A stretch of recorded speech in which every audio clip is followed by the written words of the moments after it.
வணக்கம் நண்பா. MRP recruitment latest செய்திகள். சுகாதாரத்துறையில் காலியாக உள்ள பணியிடங்களை நிரப்ப வேண்டும். தமிழக அரசுக்கு எடப்பாடி பழனிசாமி வலியுறுத்தல். ஆகஸ்ட் 30 வெளியான தகவல்.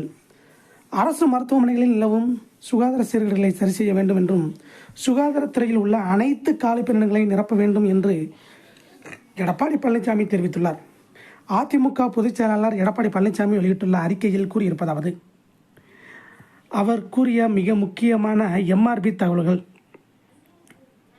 ஓரிரு நாட்களுக்கு முன்பு ஐகோர்ட் மதுரை கிளை மதுரை உட்பட காலியாக உள்ள மருத்துவக் கல்லூரி மருத்துவமனைகளில் முதல்வர் பணியிடங்களை நிரப்ப கூறிய வழக்கில் மருத்துவக் கல்லூரி மருத்துவமனைகளுக்கு முதல்வர் நியமனம் செய்ய இயலவில்லை எனில் மருத்துவக் கல்லூரிகளை திறப்பது ஏன் என்று திமுக அரசுக்கு சரமாரியாக கேள்விகளை எழுப்பிய செய்தி ஊடகங்களில் வெளிவந்தது.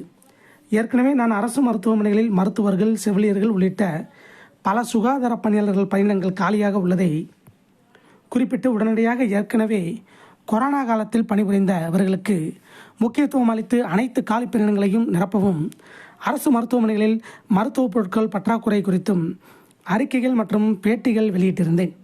இனியாவது சுகாதாரத்துறையில் காலியாக உள்ள அனைத்து பணியிடங்களை உடனடியாக நிரப்பவும், நோயாளிகளுக்கு தேவைப்படும் மருந்துகளை உடனடியாக வழங்கவும் அவர் கேட்டுக்கொண்டுள்ளார். இதே போன்ற போக்குவரத்து துறை மற்றும் மருத்துவத்துறை எம்ஆர்பி செய்திகளை தெரிந்து கொள்ள நம்ம சேனல் சப்ஸ்கிரைப் பண்ணுங்கள், ஷேர் பண்ணுங்கள், லைக் பண்ணுங்கள். நன்றி, வணக்கம்.